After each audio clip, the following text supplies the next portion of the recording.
Hello, my dear students. Myself Suraj Kumar Gupta, a faculty in MLB Textile Engineering College, Bhilwara. इस tutorial में आप लोगों को ये बताना चाह रहा हूँ कि गूगल क्लासरूम में कैसे ज्वाइन हुआ जाए और गूगल क्लासरूम के थ्रू कैसे एग्ज़ाम या असाइनमेंट या क्यूज़ को कैसे सबमिट किया जाए। तो उसके लिए आपके पास 3 चीज़ों का होना बहुत ही ज़रूरी है, जिसमें पहला है जीमेल अकाउंट होना ज़रूरी है, या फिर गूगल अकाउंट। दूसरा है गूगल क्लासरूम ऐप और तीसरा है गूगल क्लासरूम क्लास कोड। देखिए, जीमेल अकाउंट तो आप गूगल पे जाके अपना अकाउंट बना सकते हो अगर आपके पास अकाउंट नहीं है तो, मतलब आपके पास जीमेल आईडी होनी चाहिए। और दूसरा है Google classroom app. Google classroom app होगा प्ले स्टोर से डाउनलोड और इसको इंस्टॉल कर लेंगे आप, ठीक है। उसके बाद थर्ड है गूगल क्लासरूम को क्लास कोड।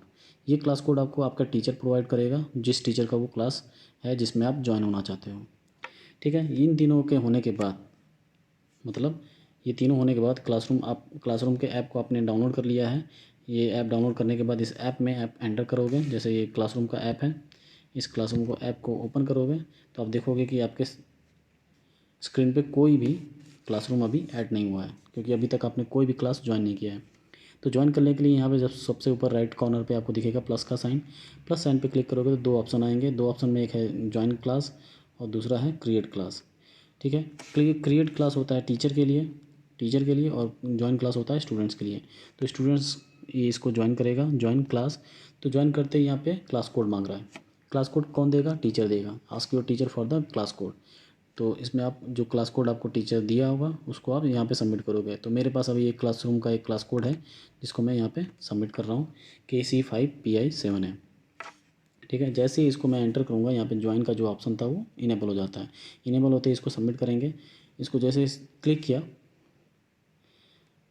आप एक क्लासरूम में ज्वाइन हो चुके हो, ठीक है। ये नाम है इस क्लासरूम का BTech A सेक्शन A, ठीक है।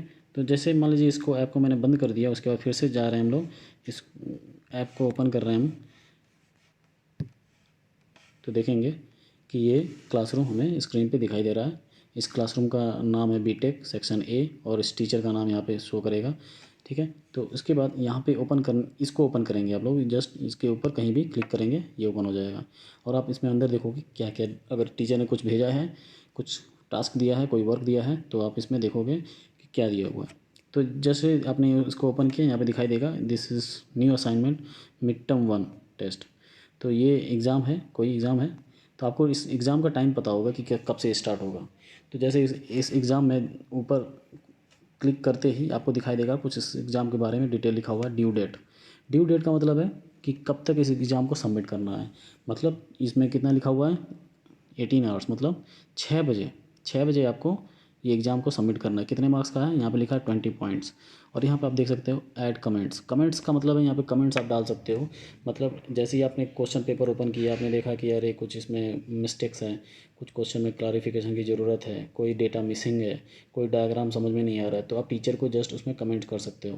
तो टीचर भी ड्यूरिंग एग्ज़ाम बहुत एक्टिव होगा, उस क्लासरूम पे एक्टिव होगा, तो वो तुरंत का तुरंत आपको रिप्लाई करेगा, ठीक है। तो इस कमेंट बॉक्स का बहुत ये भी इंपॉर्टेंट है।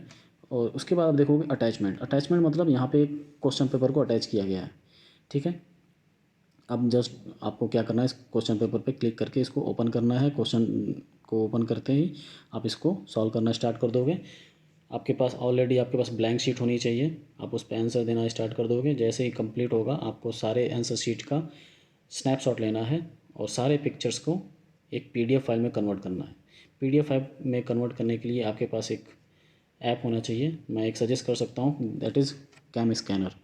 तो उस कैम स्कैनर से आप एक PDF फाइल बनाओगे और PDF फाइल को सेव करोगे अपने फ़ोन में किसी नोन फोल्डर में, कि जिस फोल्डर के बारे में आप जानते हो, जिसमें आप ईजिली कहीं से भी ढूंढ सकते हो उसको, उसमें सेलेक्ट करने के लिए, किसमें? गूगल क्लासरूम में, ठीक है। तो जैसे ही आपका एग्ज़ाम हो गया, आपने फ़ाइल बना लिया, एक फ़ाइल बनाएंगे PDF फाइल, ठीक है। उसके बाद आप देखोगे क्वेश्चन पेपर को हटाएंगे हम लोग, बैक जाएंगे, पिछले वाले स्क्रीन पे देखेंगे, नीचे लिखा हुआ है योर वर्क में अभी देखो आप लिखोगे योर वर्क, और यहाँ पर राइट साइड में जो क्या लिखा है असाइंड, मतलब अभी तक असाइंड है क्वेश्चन, या फिर एग्ज़ाम अभी असाइन किया गया है, आपने अभी तक सबमिट नहीं किया है या फिर दिया नहीं है अभी तक एग्ज़ाम, ठीक है। तो जैसे इस एरो को ऊपर स्लाइड अप करेंगे तो आप देखेंगे योर वर्क में आ रहा है ऐड अटैचमेंट्स, ऐड अटैचमेंट मतलब इस पे जैसे क्लिक करेंगे इसमें आपको वो फाइल सबमिट करनी है, मतलब वो फाइल को सेलेक्ट करना है जहाँ पे उस फाइल को आपने सेव किया हुआ है। तो मैंने यहाँ पे फाइल को सेव किया है डाउनलोड्स में। तो डाउनलोड्स में मैंने सपोज़ ये वाला फाइल है जिसका फाइल का नेम है मेरे रोल नंबर से। सपोज़ मैंने एग्जांपल दिया यहाँ पे रोल नंबर 2018 EMBME 001। तो ये कम से कम 15-20 सेकंड लेता है अपलोड होने के लिए। It depends upon the size of the file. तो देखिए आप लोग देख सकते हैं यहाँ पे फाइल अपलोड हो चुका है, यहाँ पे PDF फाइल अपलोड हो चुका है, लेकिन अपलोड हुआ है, ये सबमिट नहीं हुआ एग्ज़ाम आपका। सबमिट करने के लिए जैसे आप ऑफलाइन एग्ज़ाम देते हो उसमें आपको हैंड ओवर करना होता है अपने आंसर शीट को, किसको, टीचर्स को, इन्विजिलेटर को सबमिट करना होता है। तो यहाँ पे भी वो ऑप्शन है जैसे हैंड इन। तो जैसे ये हैंड इन करोगे एक मैसेज आएगा कि हैंड इन योर वर्क, मतलब आप कंफर्म हो कि हैंड इन करना है, मतलब दे देना है आप। तो अगर आप कंफर्म हो तो यहाँ पे सबमिट का ऑप्शन आएगा या फिर कैंसिल का ऑप्शन आएगा। नहीं करना है तो कैंसिल करो, फिर से कुछ ऐड आउट करना है आपको अपने फाइल में, तो ऐड करके फिर से सबमिट करना होगा। तो इस इस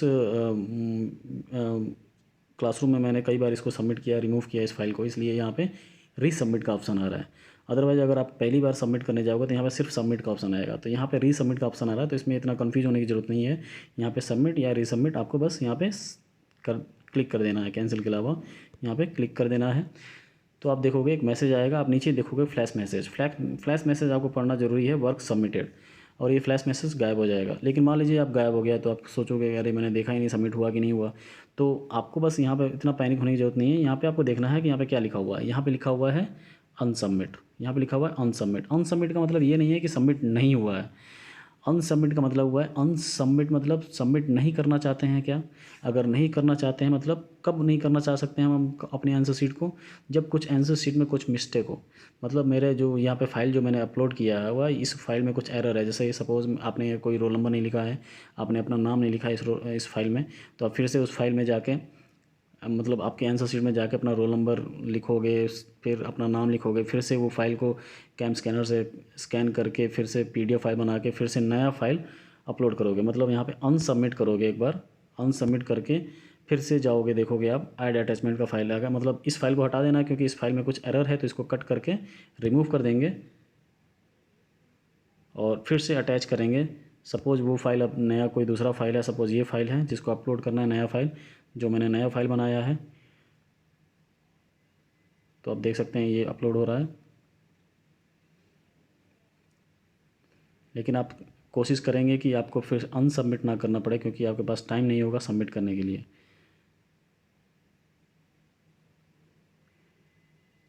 अगर आपने टाइम के बाद सबमिट किया तो आपका जो सबमिशन है वो ऑलरेडी उसमें लिखा आएगा डन लेट।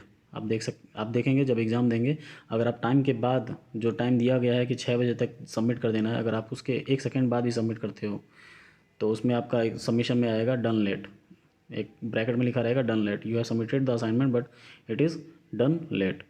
बट तो यहाँ पे नया फाइल जो अपने अटैच कर दिया है उसके बाद इसको हैंड इन कर देंगे फिर से वैसे ही, हैंड इन रीसबमिट। तो फ्लैश मैसेज आप नीचे देखेंगे वर्क सबमिटेड। तो यहाँ पे अनसबमिट जैसे लिखेगा यहाँ पे कन्फ्यूजन होना है। अनसबमिट का मतलब है सबमिट हो चुका है, उसको अनसबमिट करना है क्या। अनसबमिट वही करते हैं जब एरर होता है, कोई क्वेश्चन में आपने मिस्टेक कर दिया है तो उसको फिर से करेक्ट करने के लिए अनसबमिट करके फिर से सबमिट करना होता है। तो बहुत सारे स्टूडेंट यहाँ पे कन्फ्यूज हो जाते हैं, उनको लगता है सबमिट नहीं हुआ इसलिए अनसबमिट लिख रहा है। तो यहाँ पे कन्फ्यूज नहीं होना है आपको। आप यहाँ पे भी देख सकते हो, नीचे आप इसको स्क्रॉल डाउन करोगे तो यहाँ पे देखोगे योर वर्क हैंडेड इन, मतलब हैंडेड इन मतलब आपने दे चुके हो। आप यहाँ पे क्वेश्चन पेपर आंसर शीट को दे चुके हैं। आंसर शीट में आप देख सकते हो यहाँ पे PDF फाइल के साथ अनसबमिट अगर लिख रहा है तो आपका जो एग्ज़ाम है विथ आंसर शीट सबमिट हो चुका है। ठीक है, यहाँ तक आपका काम ख़त्म होता है। अगर आप फिर से भी देखना चाहते हो कि मेरा काम हुआ है कि नहीं हुआ है तो फिर से आप वहीं वापस क्लास में जाओगे, क्लास में एंटर करोगे और क्लास वर्क में देखोगे। क्लास वर्क में जो आपका काम है वो देखोगे आप, मिड टर्म 1 टेस्ट मैंने दिया है कि नहीं दिया है, तो इस पर क्लिक करोगे। इस पर क्लिक करने के बाद आप फिर से देखोगे, इसको स्क्रॉल को अप ले जाओगे तो यहाँ पे देखोगे फाइल भी है और यहाँ पे क्या लिखा है अनसबमिट। फाइल भी अटैच है और यहाँ पे अनसबमिट भी है। ठीक है, तो आई होप कि ये वीडियो आपके लिए काफ़ी आसान कर देगा एग्ज़ाम देना। अगर उसके बाद भी आपको कोई दिक्कत है तो you can directly ask me any doubt. Thank you.